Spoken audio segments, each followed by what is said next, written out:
ans. Je suis célibataire sans enfant, jamais mariée. Je suis en train de poursuivre ma deuxième maîtrise en chimie, non, en biologie, cell biology. Et j'espère bien aller à l'école médicale et aussi continuer avec les recherches. J'aime bien Dieu, il est le centre de ma vie. J'aime la famille et les amis et je pense que c'est tout. Et j'aime la science. Donc, si vous connaissez une personne qui est intéressée à la chimie ou la biologie, je suis toujours partante de parler de recherche et tout. Je pense que c'est tout. Merci. Merci beaucoup. Pour celles qui nous rejoignent, s'il vous plaît, mettez sur mute. Alors, le docteur Alice, bienvenue. Vas-y, tu n'es pas sur mute. Ah, là, tu es sur mute, super. Bonjour, donc moi je m'appelle Alice Ouamaro, j'ai 28 ans. Je suis docteur en médecine. Là, je suis en première année de spécialisation pour devenir généraliste. Là, je travaille à l'hôpital. Je suis mariée et j'ai eu la grâce d'avoir 2 enfants. L'aîné, il a presque 3 ans et le deuxième, bon, il est décédé à la naissance. Et donc voilà, je suis chrétienne et j'aime Dieu. J'aime beaucoup voyager. Voilà. Nous avons hâte de t'avoir de ce côté du monde, en Amérique du Nord. Bienvenue Diane.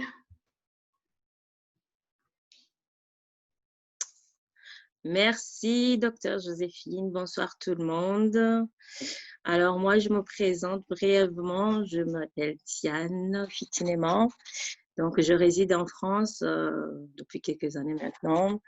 Je travaille donc dans le domaine de la communication et parallèlement, j'entreprends. Donc, je suis PDG d'une entreprise, donc on vous en parlera un peu plus tard peut-être. Donc voilà, je suis mariée depuis l'année dernière. J'aime beaucoup le Seigneur et je soutiens vraiment son œuvre. Donc je suis ravie d'être parmi Femmes d'Espérance. Voilà. Merci beaucoup Diane. Alors, je vous souhaite toutes la bienvenue, vous toutes qui êtes connectées de l'Europe, de la Belgique, la France. Je vois des gens que je reconnais. Je vois des gens de Montréal, bienvenue. Je vois des personnes de Liège. Nous sommes vraiment très heureuses de vous avoir. Et encore une fois, je vais juste rappeler de mettre sur mute, mais d'activer votre vidéo parce que c'est plus convivial de parler avec des personnes qu'on peut voir. Alors, Femmes d'Espérance a reçu beaucoup de demandes d'une conversation par rapport au mariage, à la vie de célibataire, comment une femme peut gérer sa carrière, sa vie de foyer et tout ça. Et donc, c'est la raison pour laquelle nous avons fait ce live.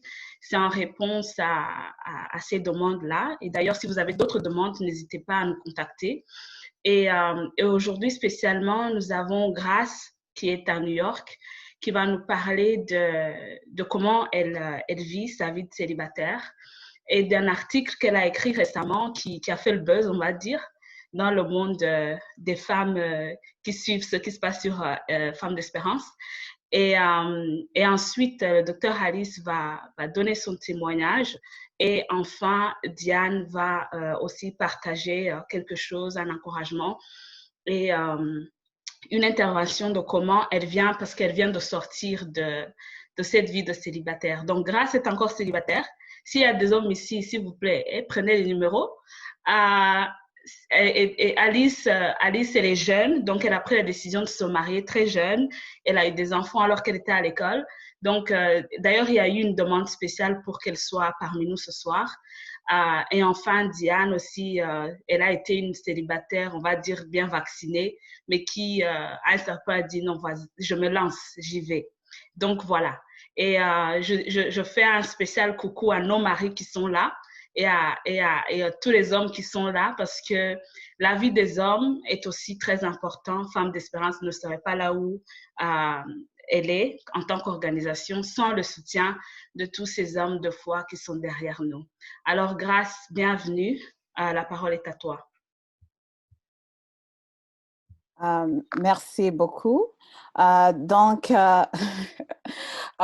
pour la présentation, Dr. Joséphine. C'est très gentil de ta part. Donc, quand j'ai écrit l'article sur les femmes qui...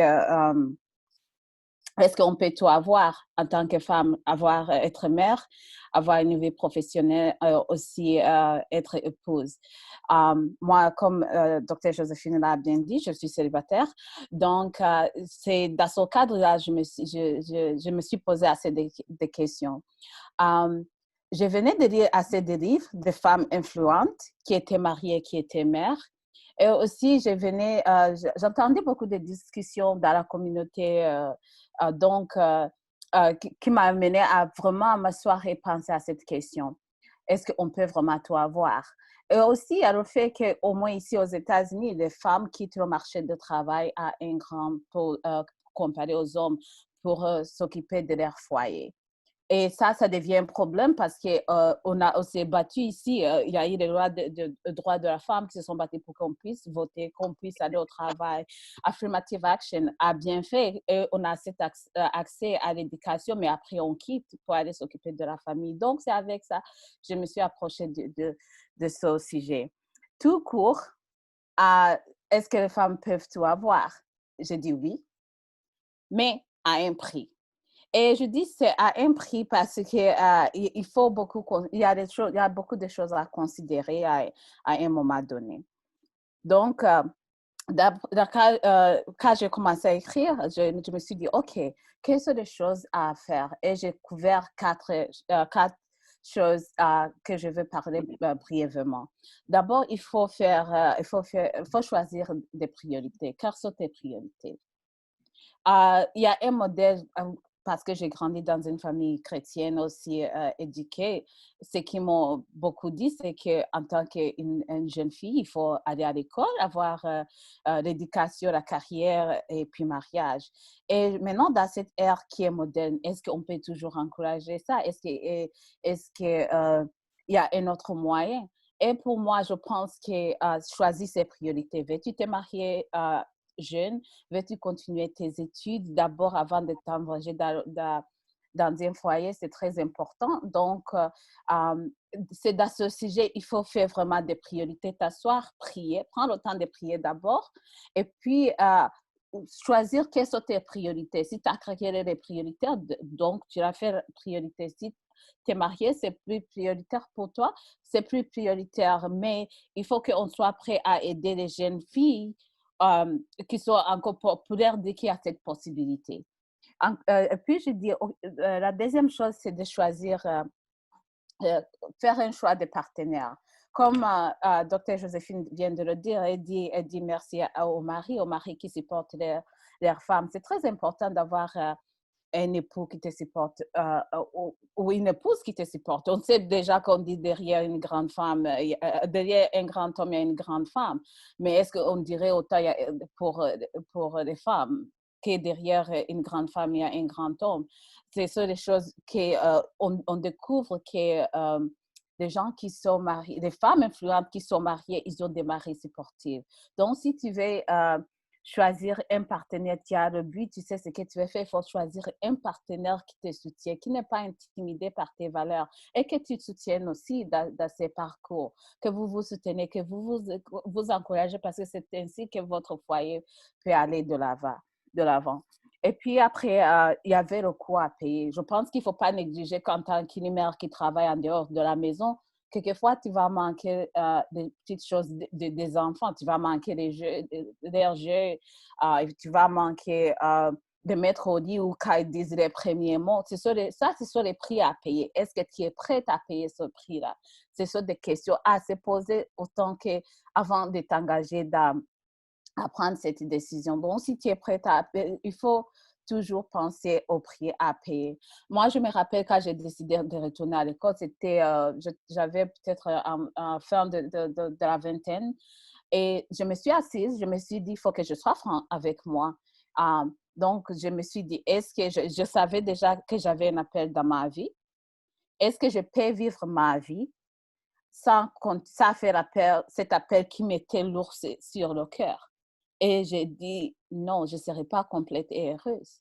Et je me suis dit, est-ce que si je n'avais pas de mari et que je n'avais pas d'enfant dans le futur, pas que je ne vais pas me marier, ça, ce n'est pas ce que je dis, mais si je n'avais pas et que j'avais cet appel de Dieu que j'étais en train de faire, est-ce que je serais heureuse et complète? Et la réponse était oui. Donc, c'était ainsi que j'ai pris la décision d'aller à l'école. Présentement, c'est une durée indéterminée. Donc, mais ça finira un jour quand même. Mais être franc, sans regarder ce que la société et la communauté t'exigent, mais être franc avec toi-même et aller foncer. Ça, c'est mon prix à payer. Donc, il faut être franc pour payer aussi votre propre prix. Ensuite, c'était le parcours. Souvent, c'est souci des détails et les détails vraiment... ce sont des détails. On croit que c'est une ligne droite, mais ce n'est jamais une ligne droite. Il y a toujours les imprévus. Et c'est là où il faut donner le temps à Dieu d'agir dans ta vie, comme étant le potier, de te modeler, de faire de toi un produit fini. Parce que si tu te soucies si tu te soucies des détails, tu ne vas jamais commencer parce que tu ne sauras jamais. Je me rappelle quand j'ai commencé, quand j'ai quitté le travail pour retourner à l'école en plein temps, j'ai dit, OK, ça me prendra 1 an, je prends un examen et puis j'entre à l'école de médecine, 4 ans, c'est fini. Non, ça, il y avait 3 ans de cela. J'ai fini la première année. Quand j'ai fini la première année, j'ai eu une occasion de faire des recherches. J'ai fait des recherches dans les laboratoires.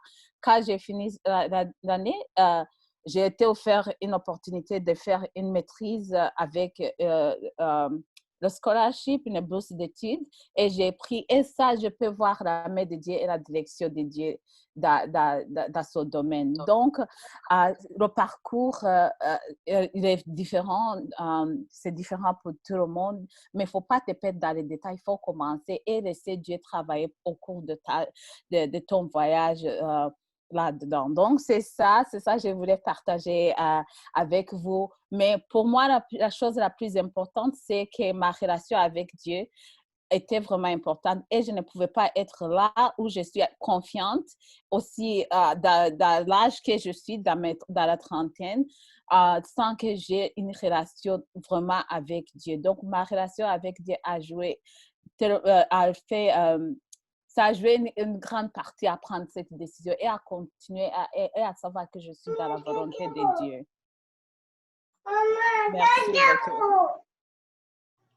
Merci beaucoup, Grace. Lydia, tu n'es pas sur mute. Là, tu es sur mute. Super. Je passe la parole à Alice. Alice, bienvenue. Oui, merci. Donc, je vais aussi vous partager mon parcours en reprenant les 4 points en fait, que Grace a traités. Donc, j'ai aussi grandi dans une atmosphère en fait, qui m'a encouragée à suivre ce modèle conventionnel. Donc, termine d'abord tes études, fais ta carrière et après, marie-toi. Et c'est vers au début de ma 6e secondaire que j'ai commencé à remettre ce modèle en question en fait. Parce que j'avais rencontré l'homme de ma vie. Et je me disais, jamais si je fais mes études de médecine, parce que là, j'étais encore, ça sera trop long. Je ne vais pas marier dans 6 ans, 7 ans, etc. Et donc, pour moi, là, l'idéal, c'était de me marier après mes secondaires. Ça ne s'est pas passé, et heureusement, parce que je n'étais pas prête. Ensuite, donc, pour faire mes études de médecine, mon bachelier, j'ai dû quitter l'unifamilial. Enfin, j'ai pris un studio parce que j'ai changé de ville. Et là, j'ai découvert la liberté. J'avais mon petit studio. J'avais une aide sociale qui tombait chaque mois. Et voilà, personne. Et puis, là, je me suis encore remise en question. Je me suis dit, mais Alice, t'es vraiment sûre de te marier l'année prochaine ou dans 2 ans? Parce que là, la liberté, elle est quand même... elle est pas mal. Parce qu'en fait, dans mon entourage proche, j'ai toujours entendu dire que quand on se marie, c'est comme une prison, en fait. Donc, tu te maries, tu vas juste t'occuper de ton mari, de ton foyer, tu vas plus sortir, tu vas plus rien faire. Et donc, ça a commencé à m'influencer. Et par la grâce de Dieu, quelques temps après, j'ai eu un déclic. Et je me suis rendu compte, en fait, que se marier, c'est pas une fin en soi. C'est vraiment une étape qui se rajoute dans ton parcours et tu continues ta vie. Et donc, de là, j'ai commencé, donc voilà, on a préparé notre mariage. Bon, là, je résume. Hein. Et donc, je me suis mariée à la fin de mon 3e bachelier. J'ai commencé mon master. Et donc, voilà. Alors, le choix du partenaire, c'est très important. C'est très, très important parce que oui, je me suis mariée parce que j'ai eu ce déclic, j'ai eu la grâce d'avoir ce déclic, mais pas que pour ça. C'est parce que j'avais trouvé l'homme de ma vie. J'étais sûre que c'était lui et j'étais sûre que c'était le bon moment de me marier. Voilà, je savais que c'était la personne qui allait pouvoir m'aider en fait à pouvoir continuer ce que j'avais commencé. Et voilà, on allait s'entraider. Je savais que ce n'était pas une personne qui allait me freiner. J'avais cette certitude. Donc, par exemple, je ne sais pas si tu es célibataire et que tu aimerais te marier pendant tes études et que, je ne sais pas, ton mari tient à ce que lorsque vous serez mariés, tu puisses directement être actif financièrement, tu puisses amener un salaire, de l'argent au foyer, c'est un peu difficile si tu veux continuer tes études. Donc, il faut vraiment bien réfléchir et voir vraiment la personne avec qui tu veux te marier. Je ne vais pas dire que tu dois laisser tomber cette personne, mais revois le timing en fait. Voilà, s'il faut ajouter 1 an pour te marier après, pourquoi pas. Le 3e point, donc voilà, peu importe la décision qu'on prend, ça a un coût, oui, un coût énorme. Parce que oui, avec mes études, le mariage, les enfants, c'est beaucoup, beaucoup de responsabilités. J'avais beaucoup moins de temps pour mes amis, pour participer dans des fêtes, pour mes loisirs, pour dormir. Et oui, et parfois, tu ne te sens pas à la hauteur. Comme ce que Lara disait, il y a des moments précieux que tu rates en fait. Par exemple, la fois où je ne me suis vraiment pas sentie à la hauteur, en tant que mère surtout, c'est quand j'ai mis mon fils à la crèche à 2 mois et demi.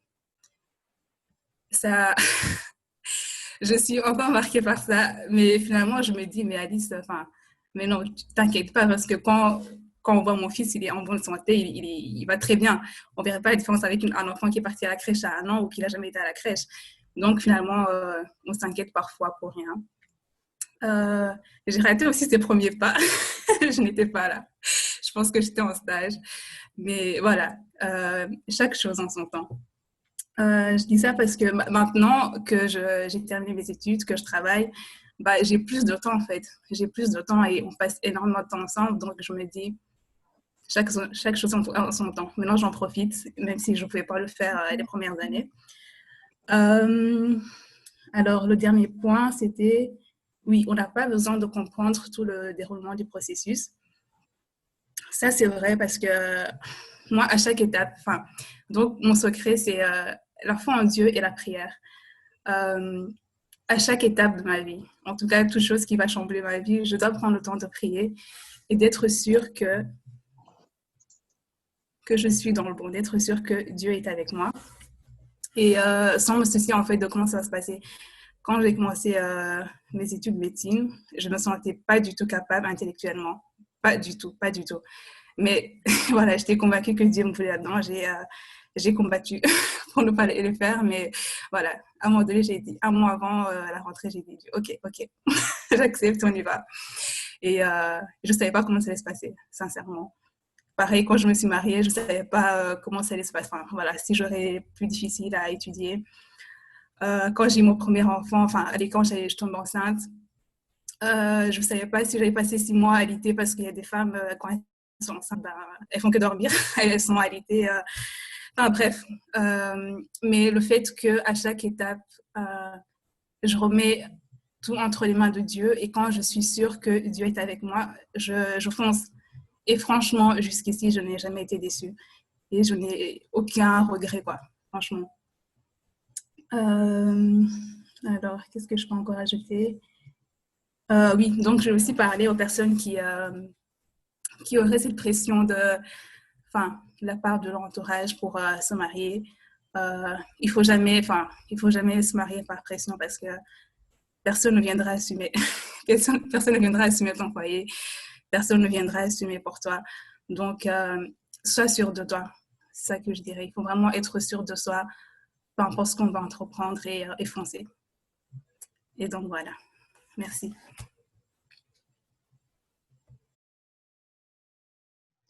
Merci beaucoup Alice pour ce témoignage poignant. Et j'espère que l'audience est en train de noter parce qu'il y aura des questions après. Donc Diane, je te passe la parole. Waouh, merci beaucoup à Dr Joséphine, merci beaucoup aux différents témoignages. Moi, je suis toujours émerveillée de voir à quel point nos vies sont très différentes et à quel point le Seigneur agit d'une manière tout à fait différente d'une vie à une autre en fait. Et donc ce soir, moi, j'avais à cœur vraiment d'encourager les célibataires qui traversent cette saison de leur vie. Il y a certains qui le vivent bien, et gloire à Dieu, parce qu'ils ont compris peut-être certaines choses que d'autres n'ont pas encore compris. Mais il y a d'autres qui ont du mal à traverser cette saison de leur vie. Et ce soir, vraiment, je tiens à vous encourager, à vous dire que toute chose que le Seigneur permet dans ta vie est nécessaire. Alors, en préparant ce sujet, moi, j'ai eu à cœur de comparer un petit peu notre parcours sur la Terre avec un voyage que l'on peut effectuer. Et comme vous le savez tous, on en a tous fait peut-être au moins une fois dans notre vie des voyages. Surtout pour nous, le peuple rwandais, nous en connaissons quelque chose, les différents voyages, certains qui nous sont tombés dessus. Et au jour d'aujourd'hui, on est là où nous sommes. Et vraiment, je voulais d'abord commencer par vous partager 3 principes de vie, en tout cas en tant que célibataire qui m'ont aidée. Et j'espère vraiment que ça n'aidera quelques-uns qui nous écoutent. Donc, pour moi, j'ai compris qu'il y avait 3 principes sur la vie qui vraiment nous amèneront jusqu'au bout et sans séquelles. Alors, le premier point, c'est de remettre tout entre la main de notre Seigneur, qu'il soit le compagnon de notre route. Donc, avant de commencer tout voyage, tu dois t'agenouiller vraiment et remettre ta destination entre les mains de Dieu. On est conscient qu'il y a plusieurs destinations et des fois, on ne sait par quel chemin commencer, par où aller. Et si nous avons cette sagesse de se remettre entre les mains de Dieu pour qu'il soit vraiment le dirigeant de cette destination, je pense que la traversée se passe au mieux. Ensuite, le deuxième point, c'est de prendre conscience que dans cette traversée, le Seigneur est le réalisateur, mais toi, tu es l'acteur ou l'actrice de ta vie. Donc, cela implique en fait qu'il y a des choses que toi, tu dois faire et que le Seigneur fera ensuite. Donc, cela veut dire qu'au niveau de la préparation, le Seigneur ne viendra pas te tirer de ton lit, ne viendra pas te remplir ta valise, ne viendra pas chercher le passeport à ta place. Vraiment, il y a ta part au cours de ce voyage, il y a ta part pour que vraiment tu puisses aller au bout. Ensuite, j'ai noté que durant ce voyage, il y a des différentes saisons. Il y a l'hiver, il y a l'automne, il y a l'été. Toutes ces saisons sont nécessaires et le Seigneur le permet. Et en parallèle, je dirais que ta vie de célibat, c'est une saison, un moment opportun, un moment qui passera. Parce que le Seigneur a promis que de toute manière, on ne finira pas seul. C'est une promesse de Dieu. Donc, c'est une période dans laquelle si aujourd'hui tu te sens mal, tu déprimes, j'aimerais vraiment t'encourager à te remettre entre les mains de Dieu pour qu'il puisse te montrer que cette période, c'est un moment propice pour que tu puisses te réaliser en tant que personne. Si tu es une femme, si tu es un homme, je ne sais pas, pour que tu puisses vraiment te concentrer peut-être sur tes études, que tu puisses vraiment revoir tes priorités, que tu puisses te concentrer, pour que tu puisses te construire. Le troisième point, je me suis noté qu'il faut bien se préparer. Qu'il faut bien se préparer. Bien se préparer, pour moi, cela veut dire quoi? Il faudrait se préparer sur le plan éducation, sur le plan de la gestion du foyer auquel tu aspires, sur le plan spirituel, sur le plan de la gestion financière. Parce que si tu rentres dans ton foyer, il faudrait que tu viennes en tant qu'une aide pour ton mari, non une charge. Et j'aime dire que le parcours de ta vie sur cette terre, le mariage, c'est une période. Ce n'est pas une fin en soi, puisqu'après le mariage, il y a une suite. Donc, vraiment, c'est cette période de célibat où tu dois te préparer. Tu dois te préparer. Et j'aime aussi rappeler qu'il y a des choses que tu pourras faire étant célibataire que tu ne pourras plus faire étant marié, par exemple, ou ayant des enfants. Certes, tu pourras le faire, mais ça ne sera plus de la même manière. Alors, vraiment, au lieu de… je sais bien que le diable aime souvent nous montrer le côté noir du tableau. Et ce soir, j'aimerais t'encourager à voir vraiment le tableau blanc du tableau. Te dire que ce moment que tu traverses précisément, c'est un moment que le Seigneur a permis. C'est un moment que le Seigneur veut t'outiller pour que tu sois une femme, pour que tu sois un homme qui rentrera dans sa gloire. Et quand je dis sa gloire, cela ne veut pas dire ton foyer. Non, ton foyer en fait partie. C'est pour ça que je parle de préparation. Quand je parle de préparation, le Seigneur vraiment utilisera ce moment pour vraiment compléter la personne que tu es. Et je tiens à rappeler que le Seigneur est le réalisateur de ta vie. Toi, tu es l'acteur et l'actrice. Donc, vraiment, tu as les cartes en main. C'est à toi d'en faire bon usage. Donc, vraiment, ne perdez pas espoir. Ce qu'il a fait pour moi, il le fera pour toi. Et comme les autres intervenants te l'ont rappelé, ne te compare pas aux autres. Le temps de grâce n'est pas le temps de Diane, n'est pas le temps de Dr Joséphine. Le Seigneur a un temps pour chacun. Le Seigneur a un temps pour chacun. En attendant que ton temps arrive, je t'encourage vraiment à exploiter ton présent d'une manière précieuse parce que c'est ton présent qui déterminera ton avenir.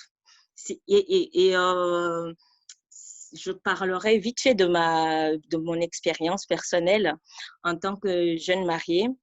Et souvent, je discute avec certaines femmes d'espérance et souvent, on se dit qu'il y a certaines choses qu'on aurait voulu savoir peut-être avant pour mieux se préparer. Et c'est pour ça que nous sommes là aujourd'hui pour partager nos expériences avec vous, pour vous dire vraiment que avant d'entrer dans ton mariage, il y a beaucoup de choses à faire. Il y a beaucoup de choses à faire. Je prends un exemple simple. Au niveau de savoir gérer son foyer, par exemple. Ce n'est pas sur le tas que tu apprendras à gérer ton foyer. Ta période de célibat peut te permettre d'apprendre déjà à être cette épouse, c'est-à-dire apprendre à gérer le côté financier de ta maison, apprendre à faire à manger, apprendre à organiser la propreté, par exemple. C'est vraiment des petites choses comme ça on ne se base pas forcément sur ces petites choses. On est tellement concentré sur le fait qu'on n'a pas d'homme dans sa vie et que c'est la fin du monde, qu'on se sent seul, alors qu'à côté de ça, il y a beaucoup, beaucoup à faire à ce moment précis. Donc, vraiment, soyez bénis, ne baissez pas les bras. Le Seigneur a un projet pour toi et son projet est le meilleur. Merci. Merci beaucoup, Diane, pour cette intervention. Je pense que comme tu as dit, tout le monde a un parcours différent. Il n'y a pas, comment dire, le meilleur choix ou la meilleure façon de faire. Ce qui est bien, c'est de choisir ce que Dieu veut pour ta vie et ce qui marche pour toi aussi, et ne pas succomber à la pression de la communauté, de la société, parce qu'ils ne vont pas vivre ta vie.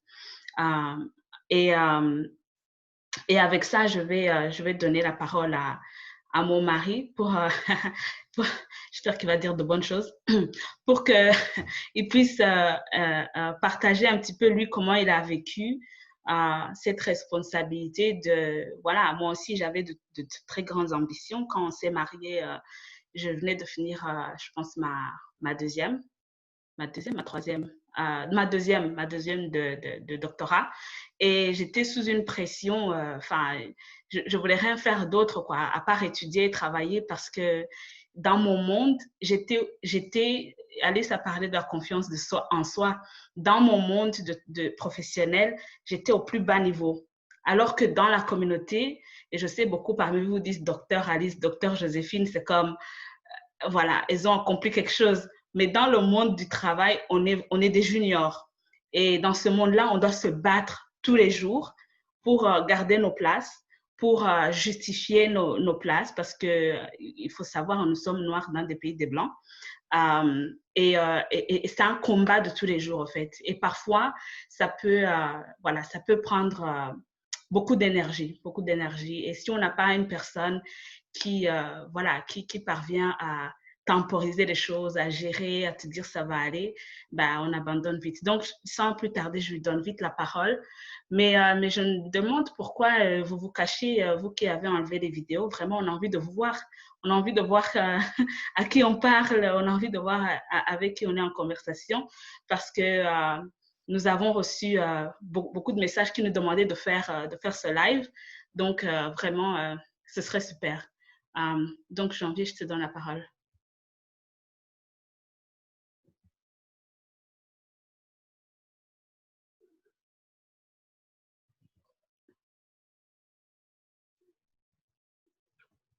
Bonjour, femme d'espérance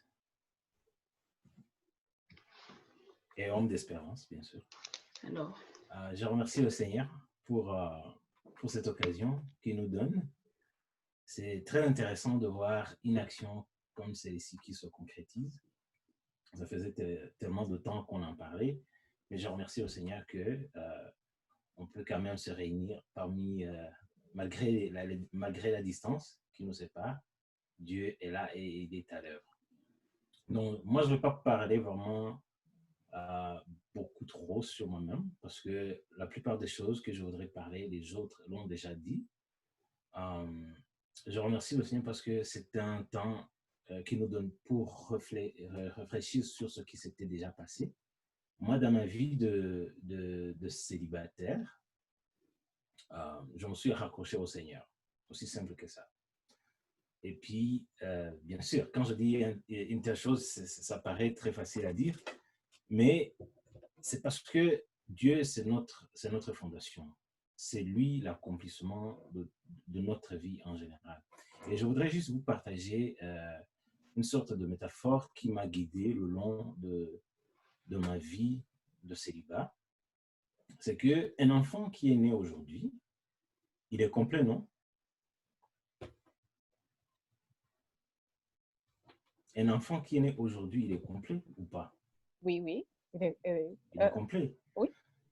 Il a tout ce qu'il a besoin, il a tout ce dont il aura besoin pour survivre sa vie. Maintenant, il y a le temps de grandir, il y aura le temps d'atteindre l'adolescence, il y aura le temps d'éventuellement se marier, éventuellement le temps de mariage et le temps de mort.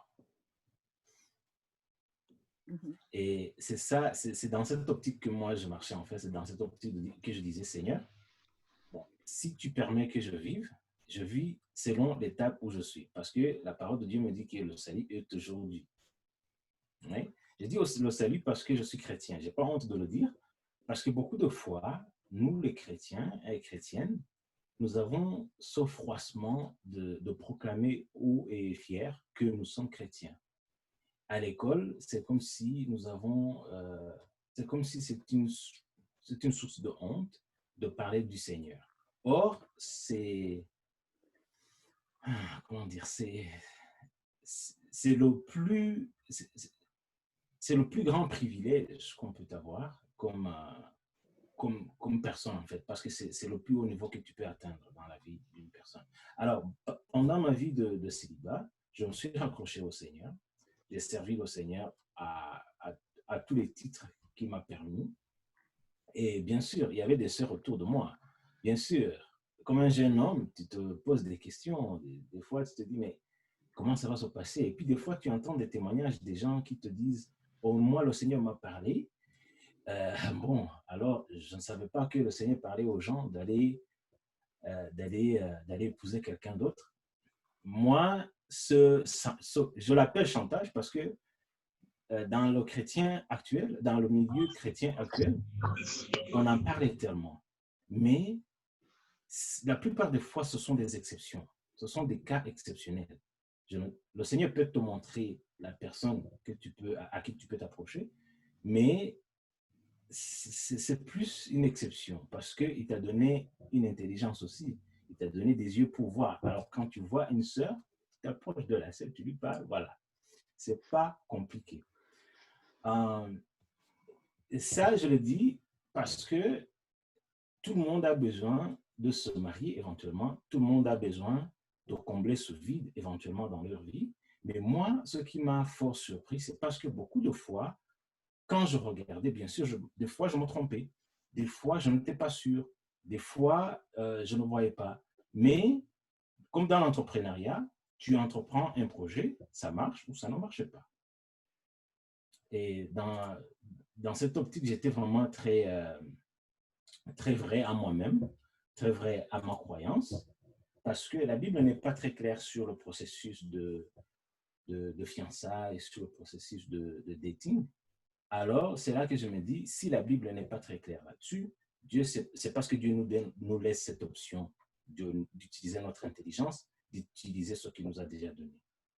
Alors, mon cheminement a été vraiment de m'approcher au Seigneur, de servir au Seigneur sans regarder, sans me soucier trop sur comment ça va se passer, mais plutôt comme Karambizi l'a dit à un certain point, apprendre à connaître mes limites, apprendre à me préparer en fait pour ce mariage. Parce que des fois, quand tu dis je veux être docteur, tu ne vas pas à l'école de football, n'est-ce pas? Quand tu veux être docteur, tu vas à l'école de médecine. De la même façon, si tu veux te marier, tu te prépares au mariage. En te préparant au mariage, il faut s'approcher aux bonnes personnes.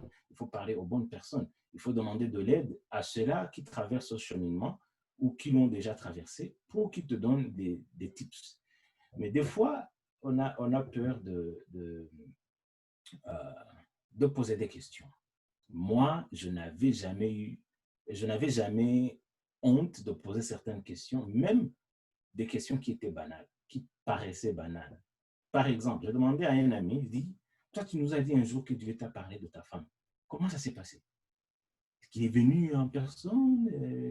Je posais des questions qui pouvaient paraître banales, mais c'est en posant des questions justement que j'ai eu mes réponses.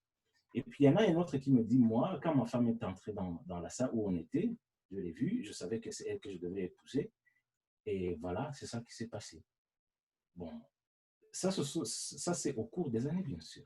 Éventuellement, quand mon temps est venu, que j'ai rencontré mon épouse, elle est venue à la conférence, à la même conférence où je jouais de la musique, parce que moi, j'étais venu pour jouer à la musique. Elle est montée sur le podium pour prêcher. Je ne peux pas vous l'expliquer comment ça s'est passé. J'ai dit, mais c'est elle que je vais épouser. Et je l'ai même confessé parce que j'étais sûr de ce que je voulais, j'étais sûr de ce qui était sur mon cœur. Et quand je l'ai approchée, elle n'a pas compliqué ma vie. Merci chérie. Elle n'a pas compliqué ma vie. Elle a tout simplement accepté parce que le Seigneur nous demande de vivre dans la vérité, pas dans la fausseté. Et au lieu de jouer au cache-cache avec les frères, avec les sœurs, soyons directs. Moi, je regarde, ça m'intéresse. Qu'est-ce que ça te dit? Ça marche ou ça ne marche pas? Ce n'est pas compliqué. Or, nous, les chrétiens, beaucoup de fois, on veut que ce soit une révélation du ciel, on veut que ce soit un sujet de prière, mais oui, on doit demander la sagesse de Dieu, mais Dieu a toujours été clair avec nous. Donc, mon cheminement avec le Seigneur m'a aidé non seulement dans le cadre, dans le cheminement vers le mariage, mais aussi dans le cadre professionnel. Parce que comme à l'école, moi, j'aime bien faire, je voulais aller à l'école de médecine, presque comme une coïncidence, mais éventuellement, je me suis rendu compte que j'avais horreur de tout ce qui est rouge, tout ce qui ressemble au sang, en tout cas, et je ne savais même pas. Mais en m'approchant du Seigneur, j'ai commencé à apprendre à reconnaître mes limites et éventuellement, j'ai pris le bon cheminement qui a été l'informatique et qui a été une très grande bénédiction, dont les résultats, par exemple, c'est Femme d'Espérance. Donc, nous remercions le Seigneur pour tout ça, mais Amen. moi, je ne vais pas essayer de parler trop sur les types. Chacun a son cheminement, comme quelqu'un l'a dit, et le facteur le plus important est vraiment de nous, je ne sais pas comment bien le dire en français, to enjoy ourselves at every step of life. Nous réjouir à chaque étape de la vie. Comme un enfant, quand il est né, à l'âge de 2 ans, à l'âge de 5 ans, à l'âge de l'adolescence à 14 ans, quand les filles commencent à te jouer des tours, à l'âge de 18, à l'âge de... Vraiment, prenons cette attitude de nous réjouir dans le Seigneur. Parce que si tu es dans la bonne place, si tu es à la bonne place avec le Seigneur, certainement, tu vas aussi avoir une révélation. Amen. Right? Merci. Amen. Merci beaucoup pour ce témoignage.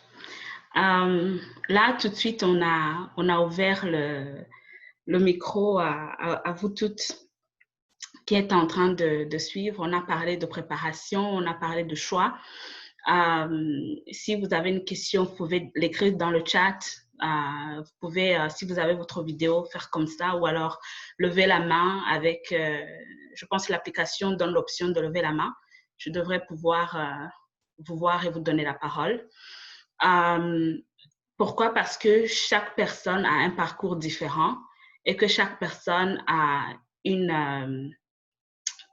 chaque personne a une question qui peut s'appliquer aux autres, mais qui peut aussi s'appliquer qu'à elle-même.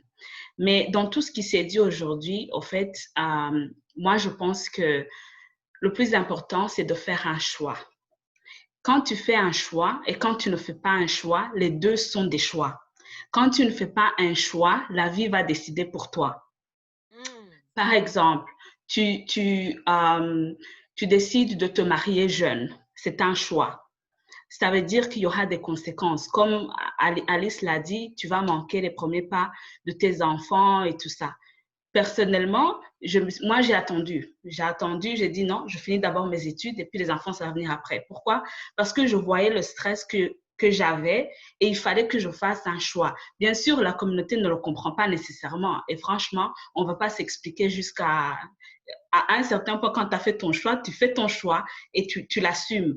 Les gens vont dire, oh, tu n'as pas d'enfant, on va prier pour toi. Oh, ils vont commencer à te toucher. Et les gens, notre communauté, elle est comme ça. Ils vont te toucher pour voir qu'est-ce qui se passe.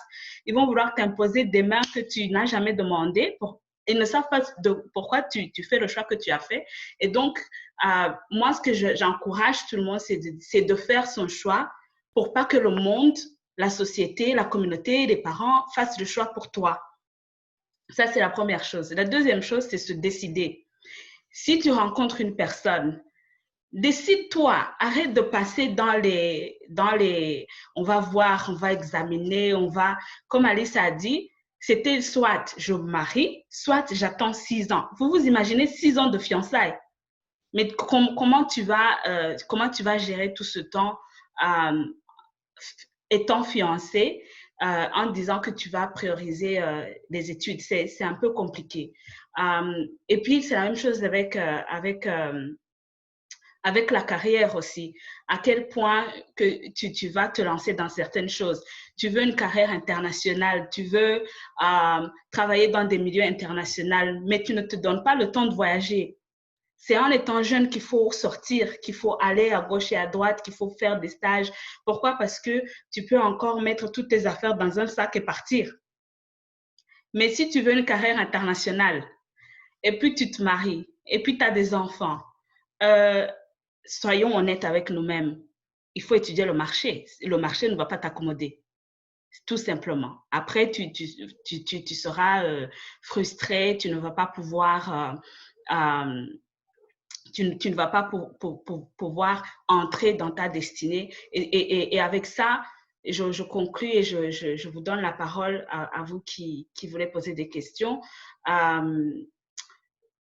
Le mariage en soi n'est pas une fin. Comme Grace l'a dit, j'ai mes études, j'ai un appel de Dieu sur ma vie. Comme Alice l'a dit, j'ai un projet de vie. Ouais? Donc, une fois que tu t'es mariée et après, vous savez, le mariage, ça se passe samedi. Dimanche, les gens sont fatigués, certains te boudent. Lundi, tout le monde va au travail, toi, tu es encore là. Disons une semaine, 2 semaines, après, il faut aller au travail. Sinon, tu vas regarder ton mari va te regarder. Et puis quoi? Il faut avoir un projet de vie. Donc, le plus important, c'est avoir un projet de vie.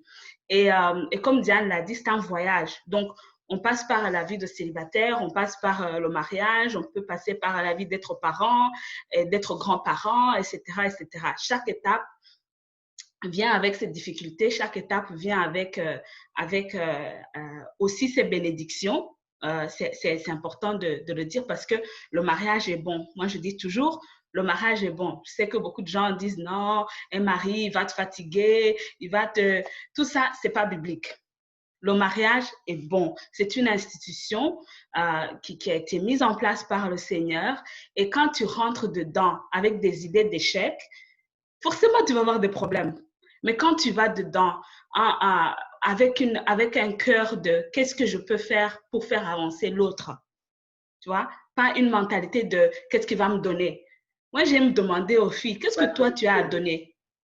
Hein? Quand tu fais des listes, je veux un mari qui a ça, qui a ça, qui a ça, qui a ça. Et si on faisait ta liste, toi, tu as ça, tu as ça, tu as ça. Tu as l'éducation, tu as la carrière, tu as l'argent, tu as acheté la maison, tu as la voiture, tu t'habilles bien. Enfin, il y a des choses quand même.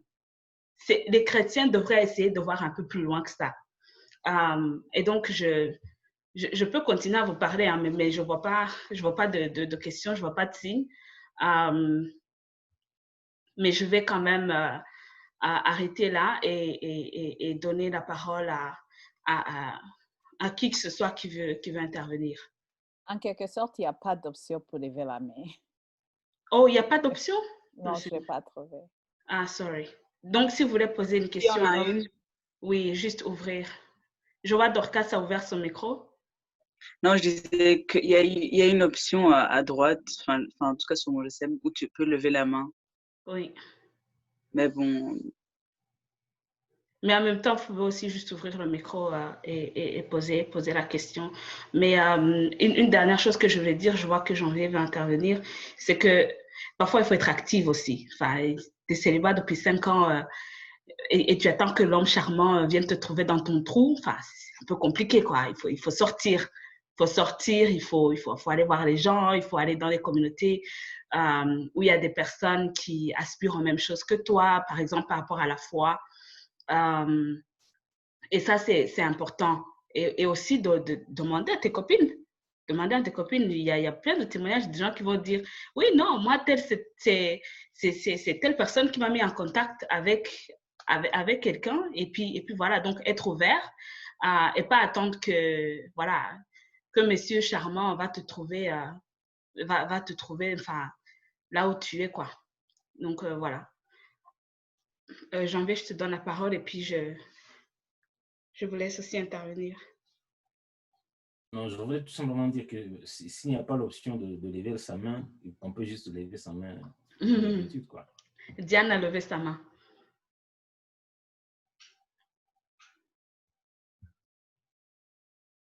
Diane, la parole est à toi. Tu es sur mute. Je vais t'enlever.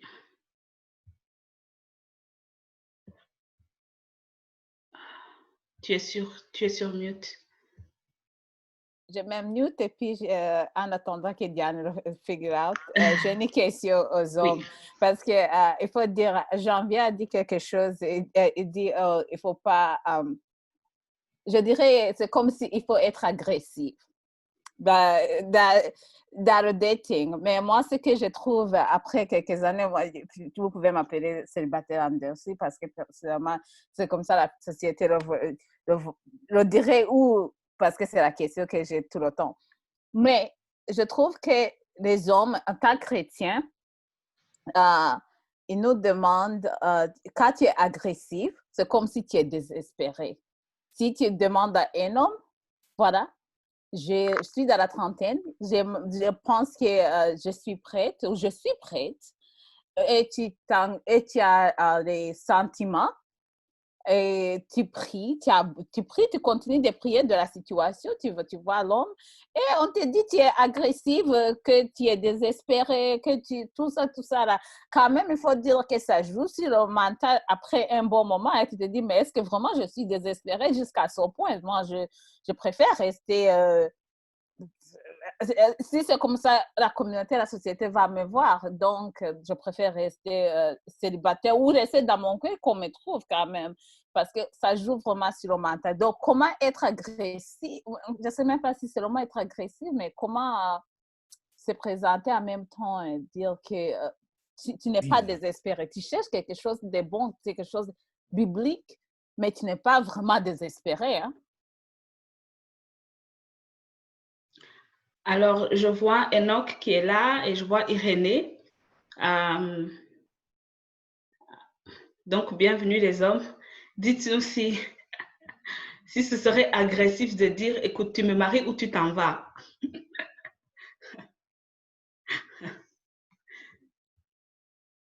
Honnêtement, c'est une très bonne question.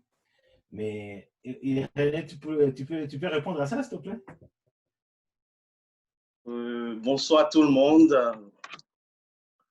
Vraiment, cette initiative de Femmes d'Espérance, c'est une grâce parce qu'en tant qu'homme, on entend beaucoup de choses et ça nous fait beaucoup réfléchir.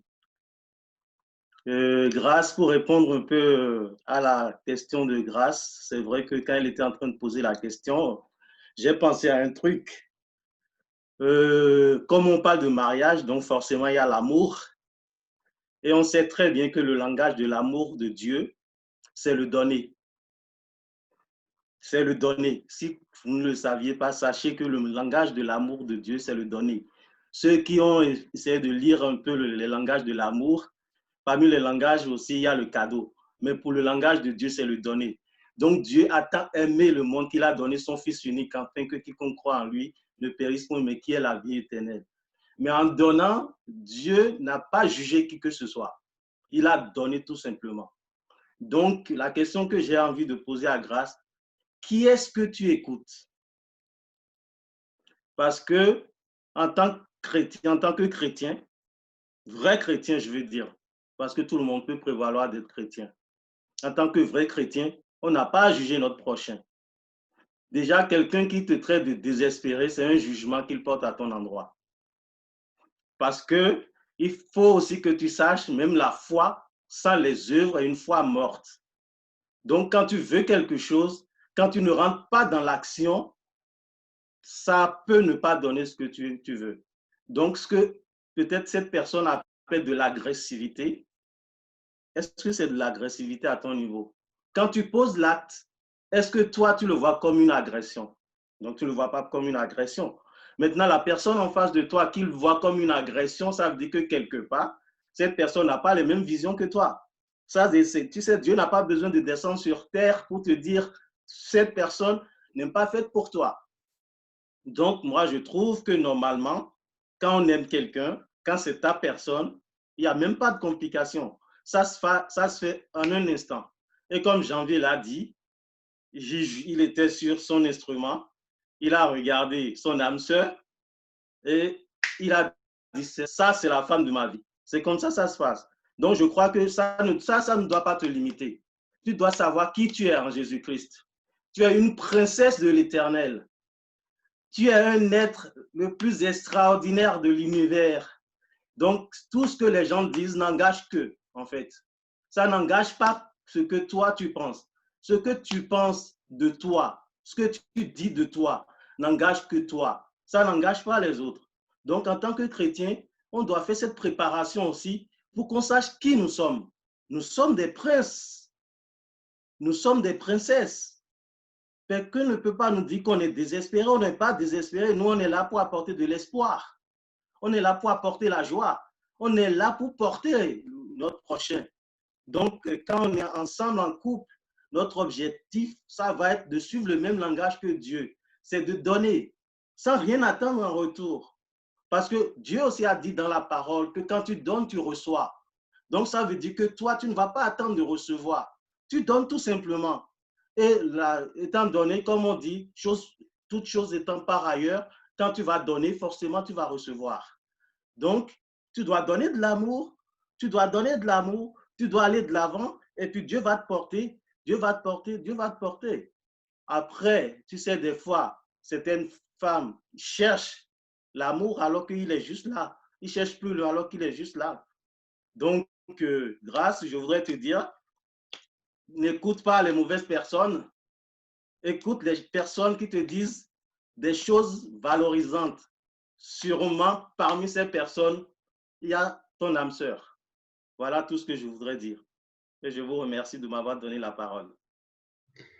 Merci beaucoup, merci beaucoup. C'est vraiment une parole qui vient toucher. Pour ceux qui ne connaissent pas le frère, c'est le mari de Diane. Vous voyez Diane qui intervient toujours sur Femmes d'Espérance et qui vient d'ouvrir sa compagnie. D'ailleurs, il faut la suivre, hein? Cliquez like sur Instagram. Sa compagnie s'appelle Dynemark. Donc, vraiment, Irénée, que Dieu te bénisse. Je vois Enoch qui a levé la main, donc je vais le laisser intervenir. Et puis, je vois des questions dans le chat et je vais les lire juste après. Merci beaucoup. Bonsoir, bonjour à tout le monde. Moi, je vais juste répondre un peu aussi à la question, complétant ce que les hommes janvier, ils ont dit. Enoch, s'il te plaît, tu peux augmenter le volume? On n'entend pas bien. Merci. D'accord. Je pense que maintenant, c'est bon. Merci. Voilà. Moi, je pense que je vais parler plus sur le caractère de la personne à qui tu as rencontré, à qui tu as déjà eu un petit déclic. Pourquoi je dis ça? C'est parce qu'il faut quand même être un peu, disons, réaliste. C'est pas parce que voilà, c'est le moment et que voilà, le premier venu, voilà, tu vas laisser, disons, ouvert la, comment dirais-je, donc voilà, le laisser l'opportunité. Il y a aussi prendre le temps de connaître le minimum sur la personne. Pourquoi? Parce qu'il y a une personne qui peut être directe en disant, voilà, écoute, moi, c'est ça que je veux. Est-ce que tu es prête ou tu n'es pas prête? Et il y a aussi des autres qui prennent le temps de passer à gauche, à droite, mais qui ont aussi le caractère. Ce n'est pas parce qu'il a passé à gauche, à droite qu'il n'a pas de caractère. Il peut passer à gauche, à droite, mais qui a aussi le caractère. Donc, c'est un peu en complétant ce que les autres ils ont dit. Il y a aussi justement ton choix. Le choix quand tu dis, voilà, est-ce que cette personne me plaît? Et s'il me plaît, est-ce qu'il remplit le minimum de conditions? Pourquoi je dis le minimum? Parce que tout à l'heure, le docteur Joséphine a expliqué en disant il ne faut pas avoir une liste pour pouvoir voilà, trouver la personne idéale, mais il faut avoir le minimum. Et ce minimum-là, est-ce que ça rentre vraiment? Parce que quand on parle le minimum, c'est vraiment déjà quelqu'un qui est chrétien, qui respecte Dieu. Et ça risque d'ouvrir encore un autre débat en disant, est-ce que si ce n'est pas quelqu'un qui prie, voilà. Mais bon, ici, on parle en tant qu'enfant de Dieu. Donc, je pense que c'est quand même important de prendre le temps de connaître un peu, je dis un peu parce que quand tu ne vis pas avec une personne, tu ne peux pas le connaître, mais prendre quand même un peu le temps de prier, de regarder, d'observer. Pourquoi? Parce que, vous savez, on n'a pas tous le même caractère. C'est possible que tu peux rencontrer une personne qui remplisse peut-être les conditions, mais qui a certains comportements et que demain tu vas dire, oui, mais ça ne va pas. Donc, je pense qu'il y a il y a quelques éléments il faut toujours prendre en considération. Merci. Merci beaucoup, Enoch, pour cette intervention. Et je pense que elle est très importante, comme ce que le frère Irénée a dit. D'une part, un homme doit savoir ce qu'il veut quand il t'approche. Et toi aussi, en tant que femme, tu as le droit et tu devrais être à l'aise en tant que princesse de Dieu de lui poser des questions et de lui demander, voilà, qu'est-ce qui t'amène chez moi? Et je pense que ça sauve du temps. Personnellement, dans mon propre témoignage, il y a des garçons qui m'ont fait perdre du temps, parce que ils étaient indécis. Et puis un jour, moi, j'ai dit, écoute, j'ai ma vie à faire, j'ai mes études à faire, donc au revoir, quoi. Vous voyez? Et c'est pour ça que c'est important d'avoir un projet de vie et de ne pas se focaliser trop sur le mariage, parce que si ça ne marche pas, qu'est-ce qui va se passer? Telle t'approche, et puis telle t'approche, et après, tu ne sais plus où tu es parce que c'est comme si tu attends une personne pour enfin démarrer ta vie. Et ça, ce serait une erreur. Ensuite, sur la question des comportements, il y a plein de moyens de checker les comportements des gens. Présente-le à tes parents, parle-en à tes parents. Les parents ont une sagesse et même si tu n'as pas tes parents avec toi, il y a toujours des personnes sages que le Seigneur place sur ton chemin. Parle-en avec eux et puis tu verras comment ils vont faire le tri. Et en général, ça va très vite. Soit ça passe, soit ça casse. Ils ne vont pas dire on va aller jeûner 3 jours. Les parents ne vont pas jeûner 3 jours et prier pour savoir si cet homme-là il est sérieux. Ils vont savoir. Je ne sais pas comment ils font, mais les parents, les leaders spirituels de là où de ton église locale, ils vont savoir. Et c'est bon d'avoir des conseils, mais c'est aussi possible que les parents ne soient pas trop pour et tout. Donc, il faut vraiment avoir cette balance pour pouvoir checker les comportements. Maintenant, il y a des questions, sur le chat qui sont posées à tout le monde, à tous ceux et celles qui veulent intervenir. La première, c'est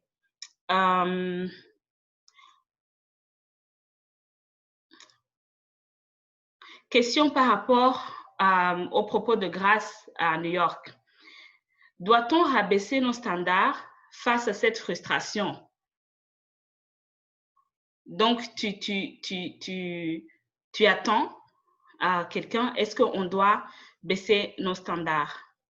Ensuite, la deuxième question qui est adressée à tout le monde, comment pallier aux besoins physiques et émotionnels dans l'attente du bon moment?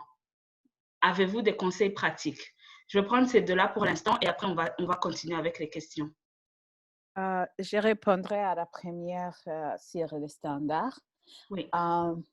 Je pense que les standards, moi, je ne pense pas qu'il faut baisser les standards. Mais il faut que je dise en quelque sorte, autant qu'on grandit, la liste diminue.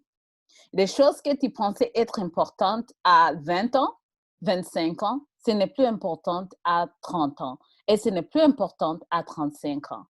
Donc, des standards, ce n'est pas un standard qui est...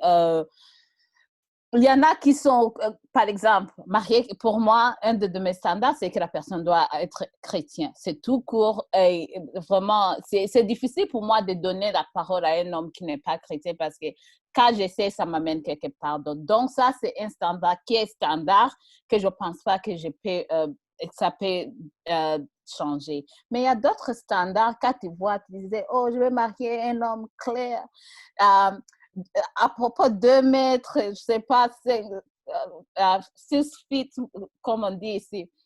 ça, ce sont les choses qui changent et il faut grandir. Et c'est une liste. Ce que j'ai trouvé, c'est que c'est une liste qu'il faut toujours aller et réévaluer. Quand tu rencontres quelqu'un, même quand tu ne rencontres pas quelqu'un, il faut toujours réévaluer cette liste-là, tes standards. Et aussi, il faut beaucoup prier. Parce que quelquefois, tu pries. Quand tu pries, il y a des standards, Dieu va te dire, moi, quand je t'ai pris là, est-ce que toi-même, là, tu étais comme ça, ou tu as ce standard, comme Dr. Joséphine l'a dit. Donc, il y a les standards qu'il ne faut pas baisser et il y en a d'autres qu'il faut toujours révisiter parce que quand on grandit, il y a des choses toujours qui changent. Donc, il faut savoir faire ces différences. Et aussi, il faut savoir, comme Dr. Joséphine vient de le dire, avoir des gens qui te connaissent et qui peuvent te donner des conseils, que tu peux parler ouvertement avec.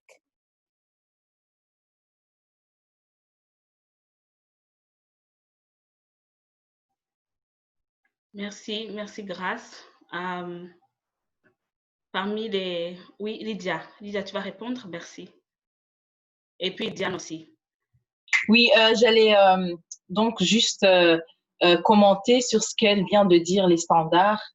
Et pour moi, au fait, je trouve qu'il y a des caractères ou bien qui sont immuables, qui changent pas, et d'autres qui changent. Par exemple, le fait que si tu es un jeune chrétien, il est primordial ou important que tu te maries avec un jeune chrétien aussi pour être equally yoked.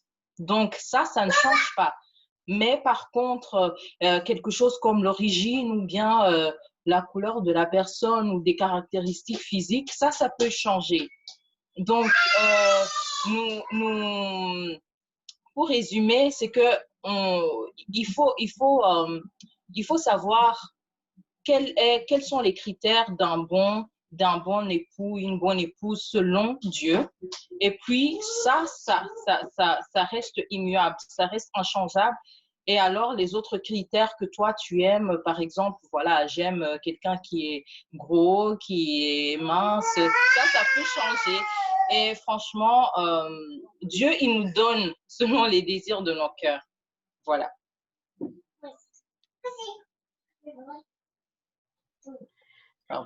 Merci. Diane, est-ce que tu veux intervenir là-dessus ou est-ce que je peux lire les autres questions pour que tu interviennes sur les suivantes? Il y en a beaucoup, il y a beaucoup de questions.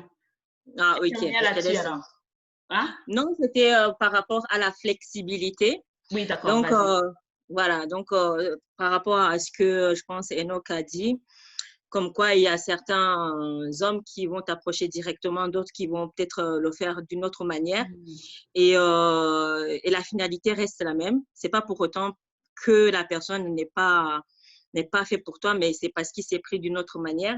Donc, je voulais souligner vraiment le fait que, en tant que célibataire, le célibataire doit avoir ce côté de flexibilité vraiment, de malléable. C'est-à-dire que pour moi, il y a quelques années, je me disais que mon mari, en tout cas, je voyais mon mari, il devait être rwandais parce que je suis rwandaise, parce que ce serait beaucoup plus facile pour moi, pour mon foyer, pour mes enfants, pour l'éducation et tout le tralala. Et sur mon parcours de célibataire, bien évidemment, j'ai rencontré quelques hommes qui étaient des Rwandais, mais ce n'était pas forcément ces hommes que le Seigneur avait prévus pour moi. Ce n'était pas forcément ces formats d'époux que le Seigneur avait prévu, en tout cas pour moi. Jusqu'à ce que vraiment, je me rends compte que vraiment, en fait, vraiment le critère le plus important, c'était vraiment que mon époux ait la crainte du Seigneur. Et à partir du moment que mon époux ait la crainte du Seigneur, le Seigneur s'occupe du reste. Donc, je pense que vraiment, de ce côté, c'est vrai qu'on peut, il y a des critères que l'on peut, on peut passer dessus ou bien enlever ou augmenter la liste comme vous voulez, si vous voulez.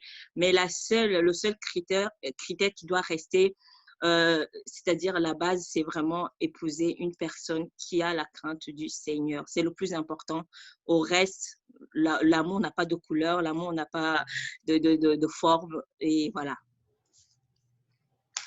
Merci beaucoup. Merci Diane. Et Amen. L'amour n'a pas de couleur. Donc, on continue avec les questions. Comment pallier aux besoins physiques et émotionnels dans l'attente du bon moment? Avez-vous des conseils pratiques?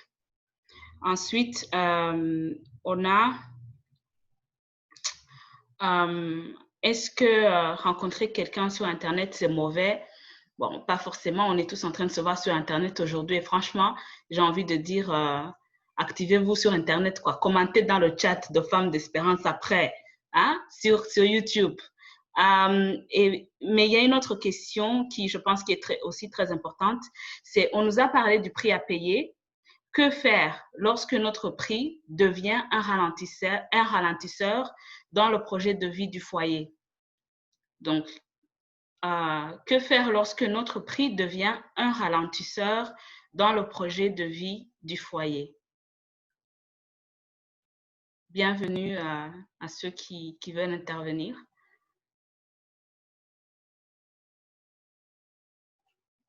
S'il n'y a personne, je parlerai. Je peux parler sur les deux sujets, mais je commence par le prix à payer. Malheureusement, c'est le prix à payer. C'est pour cela qu'il faut faire le choix et être franc avec toi-même dès le départ. Quand je parle de ça, c'est vraiment, à la base, c'est être vraiment, vraiment, vraiment franc avec toi-même. Parce qu'il faut y mettre, si tu veux te marier, il faut y mettre d'énergie, comme on a dit. Si c'est l'Internet, il faut aller sur l'Internet. Et si ça ne marche pas, au moins tu as déjà essayé. Mais pour moi, je savais que si d'autres projets allaient ralentir mon projet de mariage, j'ai déjà accepté ça. Dès le départ, avant de prendre la décision, j'ai déjà accepté. Parce que j'ai pris le temps, j'ai déjà accepté qu'est-ce que ça va me coûter le prix à payer. Et c'est difficile. Il y a des moments où tu te demandes si tu as pris la bonne décision. Il y a un moment où tu es seul. Tu te dis, est-ce que je vais continuer, je vais m'arrêter? Donc, il y a ce doute là. Le doute ne peut pas finir. Et c'est là, pour moi, ce que je fais. J'ai vraiment des bons amis. Je pense que j'en ai parlé sur une de blogs que j'ai écrit sur être célibataire au-delà de 30 ans, des choses qu'on rencontre. Donc, c'est avoir ces amis qui tu peux parler avec pendant ce moment-là, qui connaissent ton parcours, qui peuvent t'encourager. Et malheureusement, c'est le prix à payer. Tu te dis, OK, oui, et encore croire que ta journée, comme je pense Diane l'a dit, que vraiment, c'est le parcours. Et n'oublie pas aussi, je pense Janvier l'a dit aussi, n'oublie pas de enjoy, tu enjoy le moment où tu es, la saison tu es dedans. Faut pas trop, c'est pas trop faut pas surcharger ça. Il faut dire que si je suis célibataire, qu'est-ce que je peux faire? Parce que qu'est-ce que je peux faire à ce moment? Si ton prix à payer parce que tu l'as choisi. Mais si tu t'es tombé sur toi et tu n'as pas fait ce choix, je pense, Joséphine a dit, si tu ne fais pas le choix, la vie fera le choix pour toi. Malheureusement, il faut prier pour avoir la force de continuer. L'autre, je dirais, sur le physique, il faut que, je pense que ça même, on doit avoir un chat sur ça. Parce que c'est un sujet vaste. Ce qu'on peut faire, moi personnellement, je vous dis, j'ai pris. Et puis, ça peut sembler comme un cliché. Mais si j'ai un moment difficile, j'appelle mes copines. Je dis, voilà, aujourd'hui, ça ne va pas. On en parle. J'en parle clairement parce que c'est un désir. Parce que normalement, c'est sur les hormones. Humainement, dire la science, c'est sur les hormones. Et Dieu nous a donné ces hormones.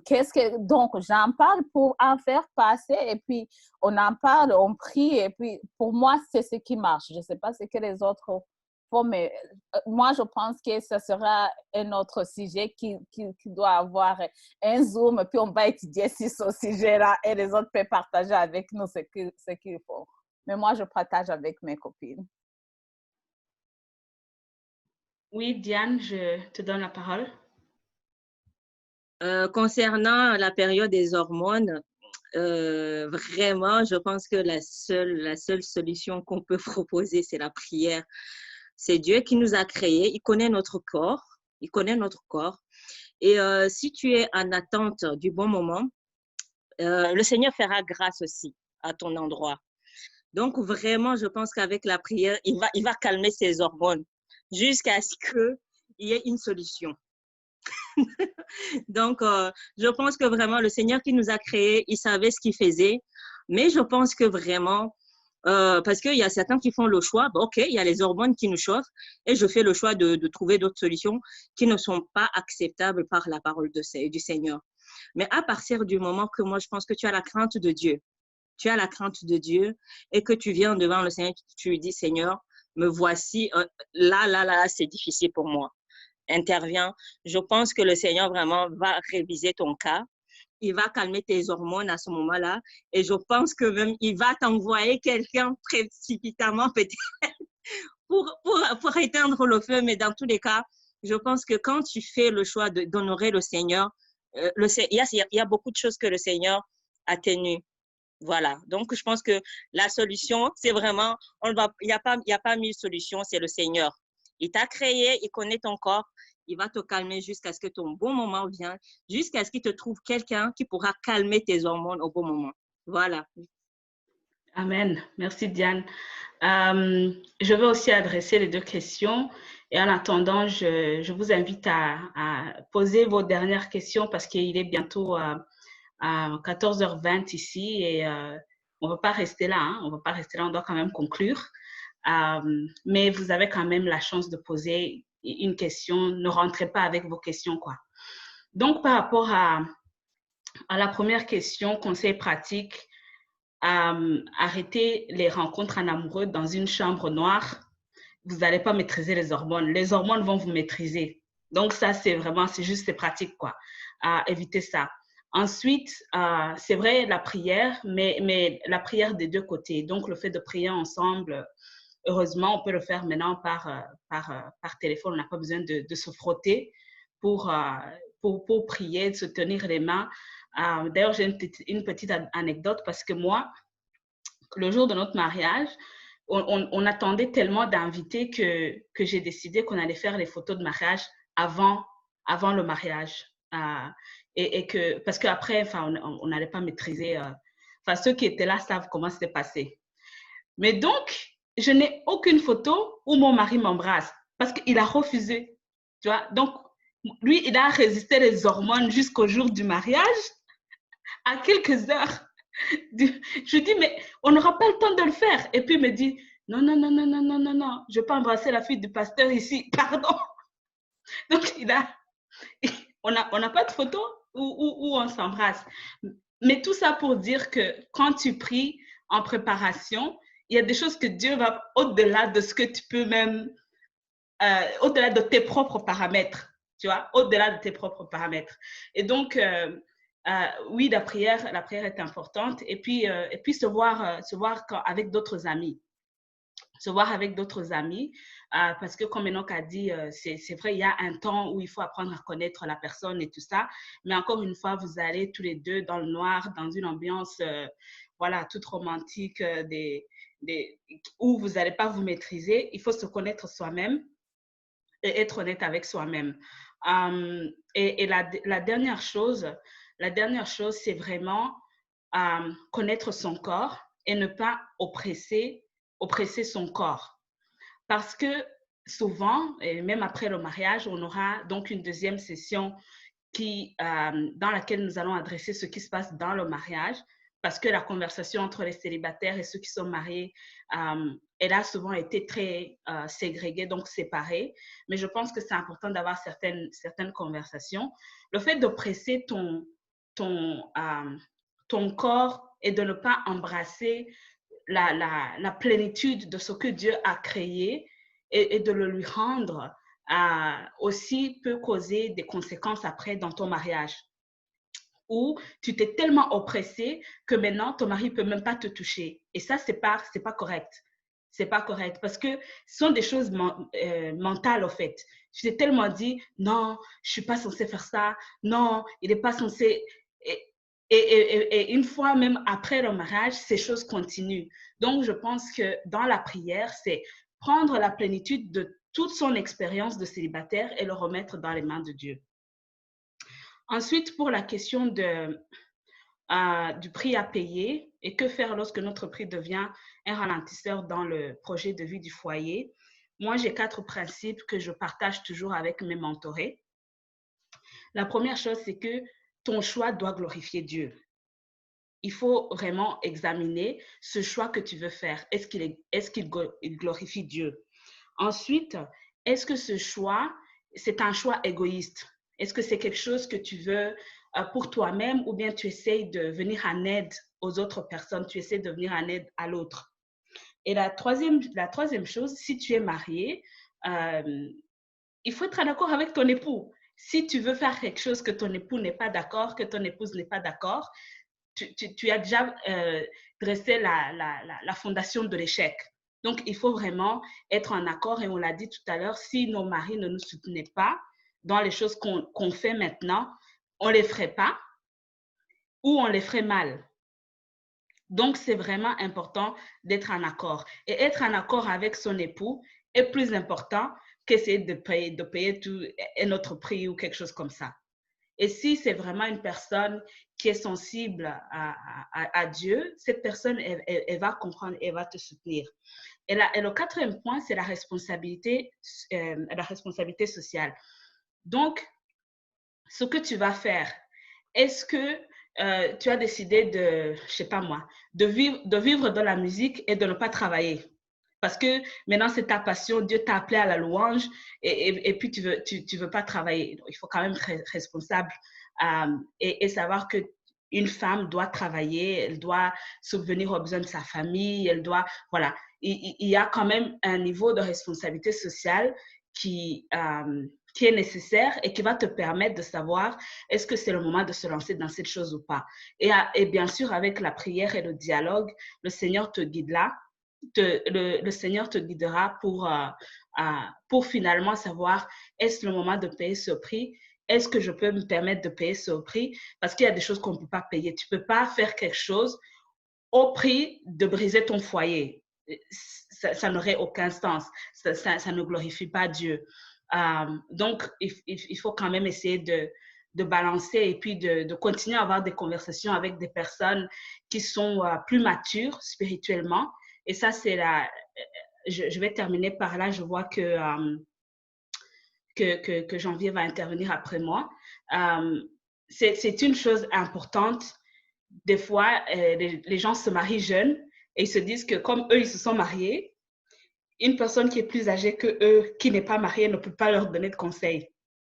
Donc, ils se disent, oui, non, moi, j'ai eu des enfants, toi, tu n'as pas eu d'enfants, donc tu peux rien me dire. Non, parce que il se peut, comme on a dit, que c'est un choix que cette personne a fait et tu ne sais pas quelle alliance que cette personne a avec Dieu. Et son âge lui donne une certaine expérience dans certaines choses. Certes, elle ne saura pas comment, peut-être avec précision, comment tu gères ta vie de foyer, mais cette personne a probablement plus de toi que toi de lire la Bible. Que toi, tu es tellement occupé avec les enfants, le foyer, le travail, que tu n'as même pas le temps de prier. Mais une personne qui est encore single, moi j'ai beaucoup d'amis qui sont célibataires, avec qui on cause. Pourquoi? Parce qu'elles ont le temps de prier. Moi, je dois gérer plein de trucs. Et elles rentrent et me disent non, moi je vais prier pour ça. Et je peux leur faire confiance. Et donc ça, c'est vraiment important de bâtir des relations avec des gens qui vont te soutenir dans ton projet. Et je donne la parole à Janvier. Tu as pratiquement répondu à toutes les questions. Il y avait juste okay. la nouvelle question qui venait de rentrer, qui disait que qu'est-ce qu'on fait, qu'est-ce que vous pourrez faire, nous conseiller quand... Oui, qu'est-ce qu'on fait qu'est-ce qu'on peut conseiller quand on te juge sur ton physique? C'est ça la question?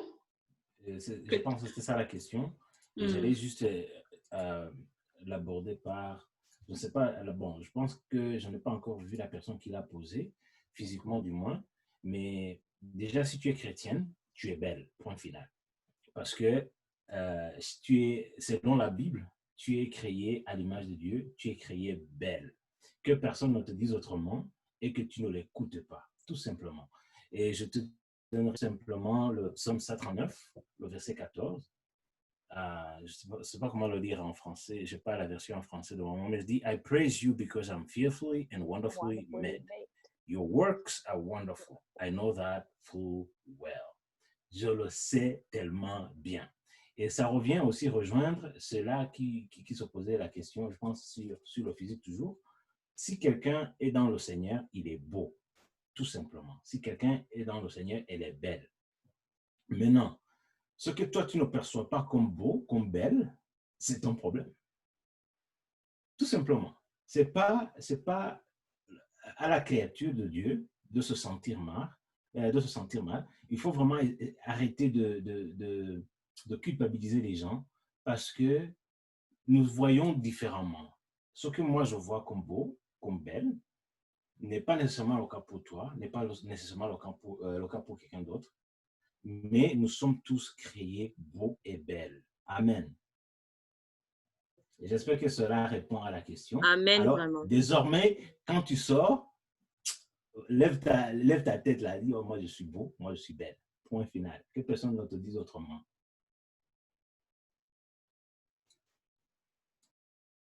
Je vois que Irénée veut intervenir et je veux lui donner une autre question qu'il va traiter. Tu vas le faire vite, vite. Il y a une question ici qui dit et si ton mari ne te soutient jamais? Donc, si tu veux bien répondre à la question des gens qui te jugent donc, par rapport à ton physique. Et ensuite, et si ton mari ne te soutient jamais? Et peut-être Enoch aussi peut répondre à cette question. Voilà. Merci beaucoup. Bienvenue.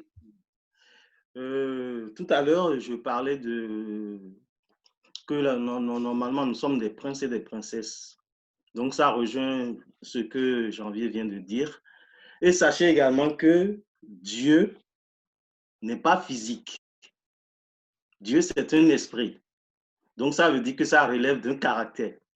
Et personne ne doit juger sur le physique de qui que ce soit. Donc, la personne qui pense qu'on le juge ou la personne qui se sent jugée doit savoir d'abord c'est quoi son identité en Christ. L'identité en Christ, ça te donne la puissance sur tout. Ça te donne la capacité d'être au-dessus de tout. Donc, en tant que chrétien, comme l'a dit Janvier, chrétien ou chrétienne, notre beauté est au-delà du physique. C'est plus que le physique. Parce que, n'oubliez pas un truc, la fleur tombe et la plante peut sécher, mais le caractère demeure éternellement. Et la beauté la plus importante, c'est le caractère. Et Dieu nous a créés à son image et à sa ressemblance. Ce n'est pas ressemblance physique, mais avec ses caractères. Donc, il nous a façonnés beaux, comme l'a dit Janvier, et on doit s'imprégner de ça et savoir que peu importe la personne qui est devant nous, la personne n'a pas décidé de qui nous sommes. Nous savons qui nous sommes et nous devons le proclamer. Même si des fois on doute de ça, on a dit au commencement était le verbe. Donc il faut parler. Il faut dire qui tu es. Je suis une créature resplendissante du Dieu. Je suis une princesse. Je suis prince et sacrificateur. Je suis fait à l'image de Dieu, à la ressemblance de Dieu. Je suis une bénédiction. Je suis une faveur. Je suis une élévation. Plein de choses comme ça pour proclamer la grandeur de Dieu en nous. Donc, c'est très important. L'esprit qui te fait douter, qui fait croire, ou qui utilise quelqu'un pour te faire croire que tu n'es pas ce que Dieu a dit que tu es, tu dois refuser ça systématiquement. Parce que tout ce qui est négatif ne vient pas de Dieu, il vient du diable. Tout ce qui est bon vient de Dieu. Toutes les personnes qui viennent devant toi, qui te disent des belles paroles, sache que ces paroles sont les paroles de Dieu. Je ne parle pas de flatterie.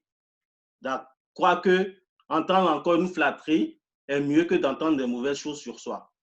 Mais le plus important, c'est de garder le cap et de savoir qui nous sommes. C'est très important. Après, il faut, comme là, dit Janvier, il y a des passages qu'on doit lire pour s'imprégner de ça et ne jamais douter de qui nous sommes. Donc, je vous remercie pour cette question. Après, il y a une dernière question.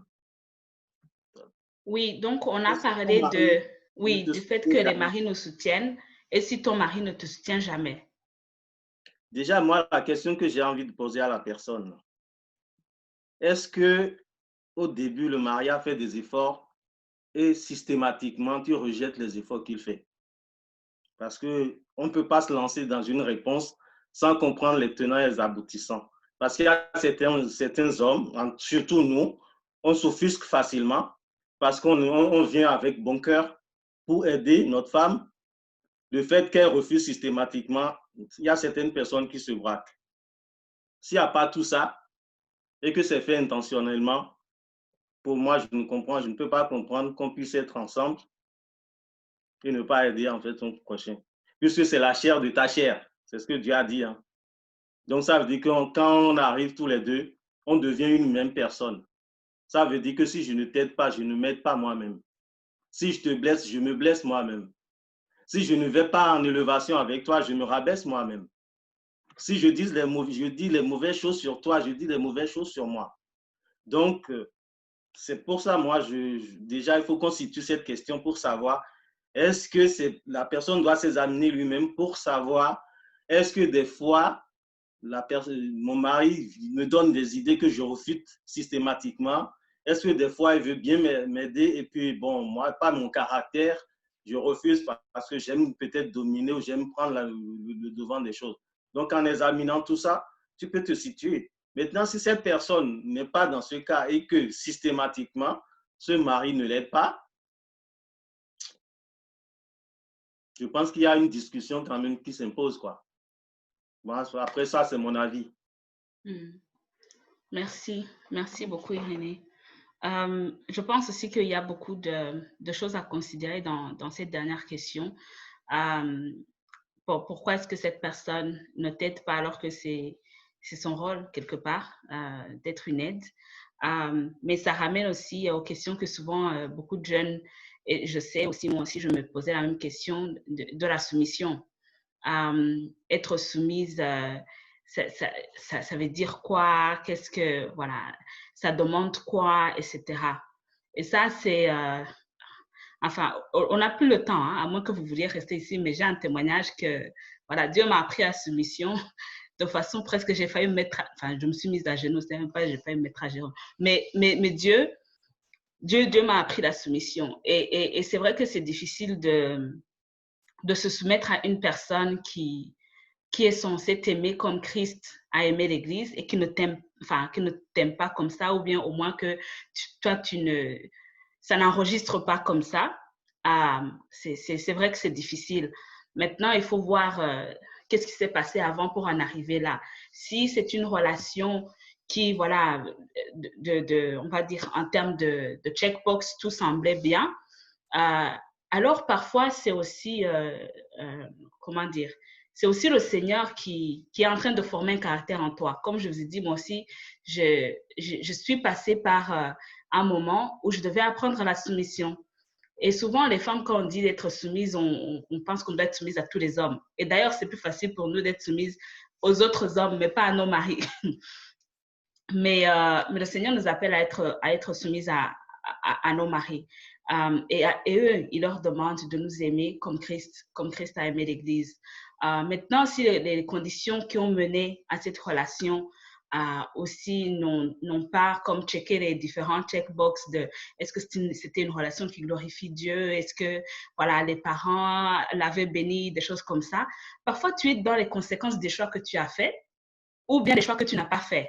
Comme on a dit, il y a des standards dans la vie. Si tes standards étaient trop bas et que maintenant tu fais face à une situation où tu te demandes mais comment se fait-il que cette personne, comme Irénée le dit, m'insulte, alors que, est-ce que cette personne ne se rend pas compte qu'elle est en train de se faire du mal à elle-même? Personnellement, je pense que parfois on est dans les conséquences des mauvais choix qu'on a faits, mais Dieu peut les redresser. Donc, il y a toujours l'espoir. Dieu peut les redresser. Il faut juste, je pense, s'entourer avec les bonnes personnes qui vont te conseiller et pas les femmes qui vont venir médire ton mari, qui vont venir te dire tout ce qui ne va pas chez ton mari. Tu vois, je pense qu'on l'avait vu dans le film War Room. Si tu te focalises sur ce qui ne va pas chez ton mari, forcément, ça ne va pas aller.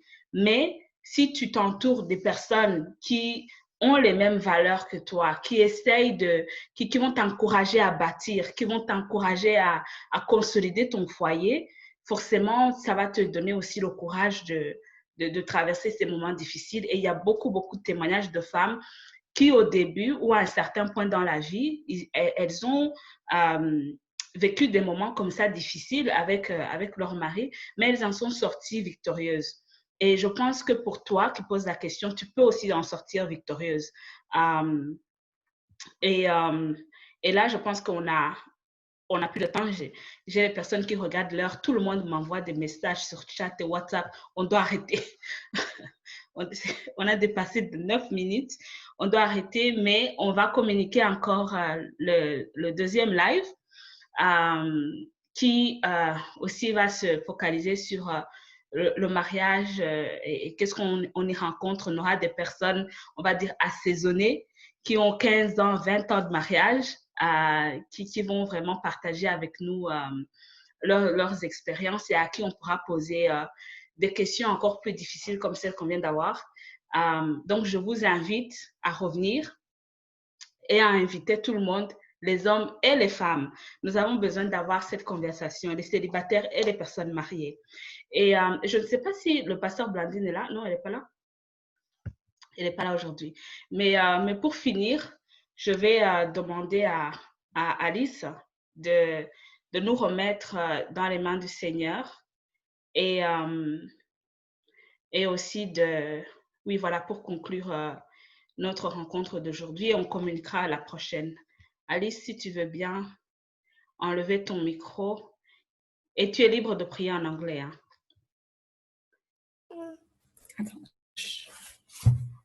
Merci Seigneur Dieu pour ce moment que tu nous as donné. Merci d'avoir été avec nous, Seigneur Dieu. Nous te bénissons parce que tu as été présent. Nous en sommes convaincus, Seigneur. Merci pour tous les partages que nous avons eus, Seigneur. Merci pour les questions qui ont été posées. Merci pour les éclaircissements, Seigneur. Merci vraiment parce que nous partons, Seigneur Dieu, remplis, Seigneur Dieu.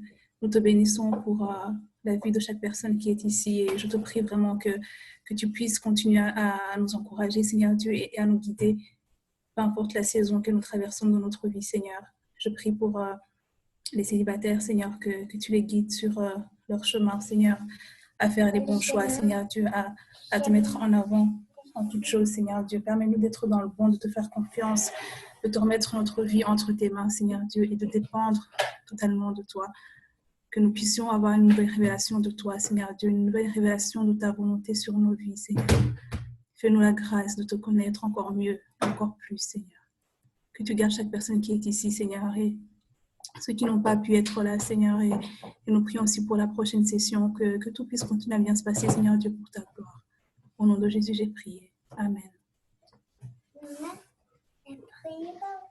Amen. Amen. Merci à tous nos intervenants. Merci Grâce, merci Dr Alice, merci Diane et Irénée, merci Janvier, merci Enoch.